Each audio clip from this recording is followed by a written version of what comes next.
Girl, you better grow. Hello, thank you for tuning to Wednesday's One Man Experience. My name is Regina Harrell, and thank you for tuning in. And Women of Excellence Meeting All Needs. And today we have a special guest, Miss Shaniqua Wooting. And would you like to My introduce name yourself? is Shaniqua. I have three daughters, and I work at Dermatology Associates. I'm the supervisor in the scheduling department. I love to cook, I love to bake, and I love the Lord. And she can cook too, y'all. I'm telling you. But today's topic is changing your lifestyle. And Shaniqua, what made you change your lifestyle? You like talk about that? About 2 years ago, well, it'll go a little further back. I've been taking blood pressure medicine for a couple of years now. But 2 years ago, I hit my highest weight. I hit 309. And it came from depression and other things. But I hit 309, and I remember going to the doctor. My last three times going to the doctor, and my blood pressure was just sky high. And she told me that I shouldn't have even been standing. I should have been in a hospital. And she told me that I needed to change my lifestyle. And when she told me that I didn't love my children, Wow. no, she asked me, she said, do you love your children? And I said, yes, I do. She said, no, you don't. She said, because if you love your children, she said, you would do what you need to do to get this weight off. She said, because if not, she said, before those kids graduate, you're going to be dead. Wow. Tough word. That day I cried. She cried. My doctor cried with me. And that was the day I decided to just make a change. You know, and it's amazing, the smallest change you make could have the biggest effect on your life. And that particular day, I just started, because of my blood pressure, that means you need to cut back on your salt intake. So I started cutting back slowly on my salt intake. Before I knew it, I lost 27 pounds. Wow. But then it was just, I was at a standstill. I couldn't go any further. And then my best friend, he had moved to Texas. And we reconnected and everything. And he is now a personal trainer. Wow. So I reached out to him and told him that I was ready to lose weight.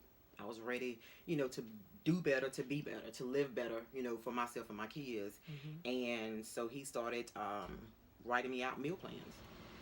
He wrote me out, he wrote me out a couple of meal plans, and I followed them to a T.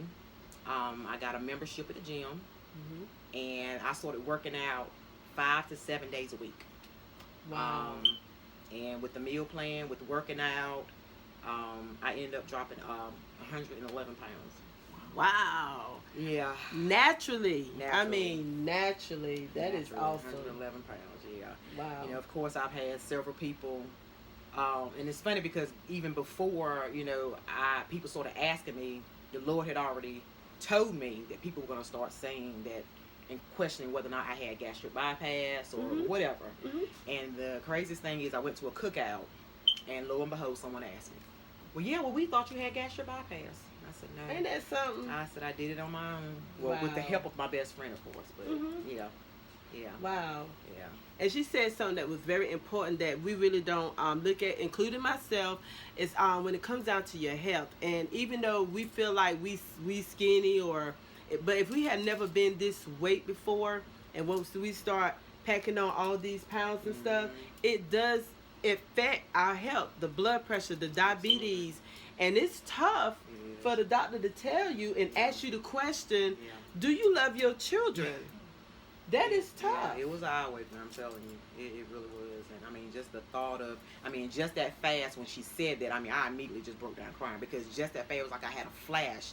And I saw myself gone and my kids, and I'm like, oh no, they deserve better than this. Right. And I deserve better than this. And the craziest thing is, I've always been a, thick girl or whatever, but I've never been that big. And when you allow people, your marriage, things to take over you, and you allow food to become your best friend. And that's what happened with me. Wow. And I beat myself up for so long for allowing it to happen. But it happened. Only thing I could do is just correct it and do better, live better. And here we are. Here we are now. It's a struggle every day. It's a I can imagine struggle. that. I remember my dad telling me. He said, Nikapoo, he said, now it was hard getting that weight off. He said, but baby, it's gonna be even harder keeping it off, and he ain't never lied. It is a struggle, and I retain fluid so bad. Wow. I retain fluid, so if I eat a certain amount of salt, and one day I'm liable to. There was one time, y'all. I kid you not. I had a cheat meal. I have one cheat meal a week. I had that cheat meal, and do y'all know the next day I gained 10 pounds? Stop. From that 10? Yes, ma'am. 10 pounds Wow. from that one cheat day. That one cheat day, I retained so much fluid. It was crazy. It took me about 3 weeks to get that back off, to flush that fluid back out of me. That's so yeah. So it's like I have to be real careful with what I eat, how I eat it, and all the other good stuff. So it's a struggle. It's a struggle, but and foremost, I kept God. I mean, through prayer. Because I'm gonna tell you something, without prayer, you will not be able to do it. I promise you, you will not. You will not. And I would tell anybody too, it is awesome to incorporate fasting while you're trying to lose weight. It is the best thing. Not only will it'll help you as far as health wise, but it'll help you spiritually. You will be so strengthened spiritually with fasting while you are trying to lose weight. It is amazing. Wow. It is amazing. I feel better. My blood pressure has been, when I tell you wonderful for the past year.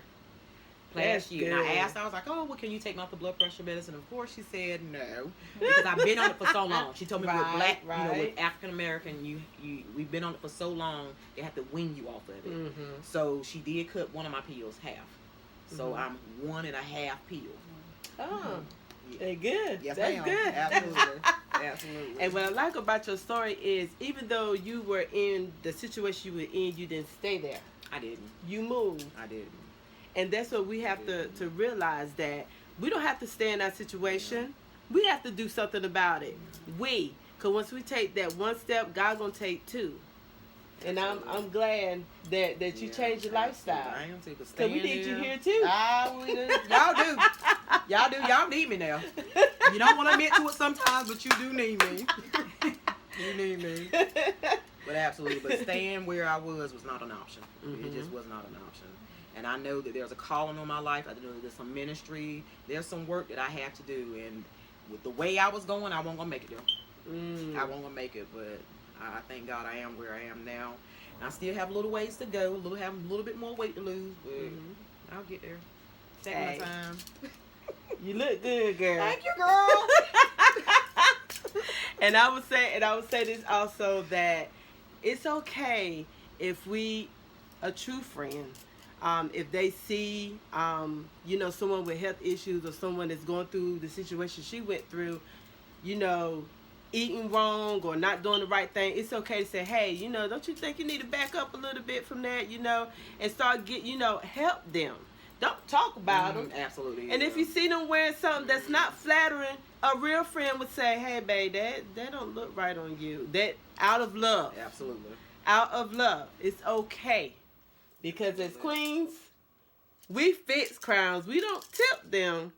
So thank you so much for sharing your story. Thank you for having me. And until next time, you guys, have a wonderful Wednesday. Love you. If you have not already, please register for our You Don't Even Know Me. Please allow me to reintroduce myself, which will be June 29th on a Saturday from 1 to 4 at the Shepherd's Memorial Library, 530 Evans Street, Greenville, North Carolina, Meeting Room A. See you there.